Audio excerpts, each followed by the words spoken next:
ऐसा है धर्म निरपेक्ष कोई भी नहीं, सब अपने अपने धर्म को मान रहे हैं। ईसाई ईसाइयत को मान रहे हैं, मुसलमान अपने को मान रहे हैं, हिंदू अपने को मान रहे हैं, यहूदी यहूदी को फॉलो कर रहे हैं, पारसी अपना पारसी को, सिख अपना वाहे गुरु को फॉलो कर रहे हैं, अपना मान। कौन है बताइए? इसलिए धर्म निरपेक्ष नहीं, यह देश धर्म सापेक्ष होना चाहिए। धर्म से चलने वाला देश हो, और धर्म मर जाएगा तो फिर आप कहां रह जाएंगे? आप जानवर हो जाएंगे। शास्त्र कहते हैं धर्महीन व्यक्ति पशु के समान है। धर्महीन व्यक्ति जिसके पास, अब सोचिए क्या आप उस व्यक्ति को अपना दोस्त बनाएंगे जिसका कोई धर्म ना हो? और जो आज ये बात कहे, कल वो लोग यही तो कहते, भाई साहब आपने हमारे साथ जो किया क्या ये धर्म था? यही ना सवाल होता है, क्यों भैया? तुमने हमारे साथ जो धोखा दिया, छल किया, क्या ये धर्म था? राम ने कहा सुग्रीव से कि सुन सुग्रीव, मैं बाली को मारूंगा और एक ही बाण से मारूंगा। सुन सुग्रीव मारी हूं बालहि एक ही बाण, ब्रह्म रुद्र शरणागत गए ना उबरी नहीं प्राण। सुन सुग्रीव, मैं एक ही बाण से किसको मारूंगा? बाली को मारूंगा। किसको वचन दिया? सुग्रीव को।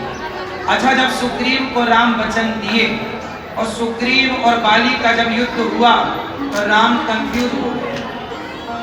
राम इस बात से कंफ्यूज हो गए कि एक भाई मेरा है भरत, जो मेरे लिए सिंहासन छोड़कर चरण पादुका लेकर चला गया, और एक भाई ये दोनों लड़ रहे। राम को लगा भाई ये मैं कलयुग में तो नहीं आ गया, इसलिए राम जी ने पहली बार में बाली को नहीं मारा। सुग्रीव आया, कहा प्रभु आपने क्यों नहीं मारा? उसने तो मुझे खूब मारा। राम जी बोले सुग्रीव, मुझे लगा कि तुम दोनों भाई हो, इस तरह का लड़ना सही नहीं, मेरा भाई भरत ऐसा नहीं है। सुग्रीव बोले नहीं प्रभु आप तो मारो। तो राम जी ने अपनी माला उतारी और सुग्रीव के गले में डाल दी। कहा अब मैं पहचान लूंगा कि तुम सुग्रीव, क्योंकि तुम दोनों भैया एक से हो ना। मैं बाण मार दूं कहीं तुम्हें ही लग जाए तो लोग क्या कहेंगे कि बताओ, जिस सुग्रीव को मित्र कहा उसी को मार डाला, मित्र को नहीं मार सकते। अब राम जी ने कहा जाओ, फिर से गए, सुग्रीव लड़े, राम जी ने बाण मारा, पेड़ की कोट पे खड़े होके नीचे एक बाण मारा, बाली के छाती पे जाके बाली गिर गया। अच्छा एक बात बताओ, राम जी बाली को सामने से नहीं मारते, बोलो हाँ, क्यों नहीं मारते?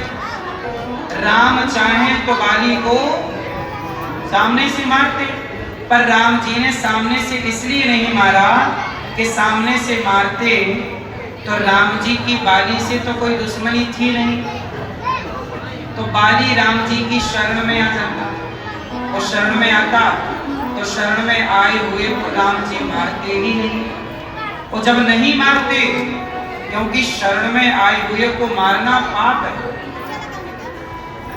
शरण में आए हुए को मारना, यदि शरण में आए हुए को मार देते तो लोग क्या कहते कि राम जी आपकी शरण में जो आया आपने उसे मार दिया, फिर शरण में जाने का मतलब क्या होगा? राम जी ना मारते बाली को, यदि वो शरण में आ जाता, और यदि ना मारते तो सुग्रीव क्या बोलता, अच्छा आपने मेरे से कहा था मारूंगा, अब आप नहीं मार रहे हैं, लगता है आप बाली से हाथ मिला रहे हैं, आप पार्टी बदल रहे हैं। अभी मेरी पार्टी में थे, अब बाली की पार्टी में जा रहे हैं। राम जी को आरोप लग जाता मित्र को धोखा देने का। सुग्रीव क्या बोलता कि आपने मेरे से कहा था मारूंगा, नहीं मारा, मतलब आपने मेरे को धोखा दे दिया। अब बताइए राम जी पर आरोप क्या लगता? धोखा देने का, इसलिए राम जी ने कहा कि दुनिया पूछेगी कि छिप के क्यों मारा, तो मैं बता दूंगा क्यों मारा, पर मेरा मित्र आरोप लगाएगा कि धोखा दिया। मित्र को धोखा देने का आरोप मैं बर्दाश्त नहीं कर पाऊंगा, सह नहीं पाऊंगा। ये राम का धर्म है कि वो मित्र को धोखा नहीं दे सकते। राम किससे बंधे हैं? जोर से, राम किससे बंधे हैं? राम धर्म से बंधे हैं। राम किससे बंधे हैं? जोर से। और आजकल आप लोग बंधना नहीं चाहते धर्म से, सबको आजाद होना है। अच्छा, आपको आजादी चाहिए, स्वतंत्रता चाहिए कि बंधन चाहिए? क्यों? मैया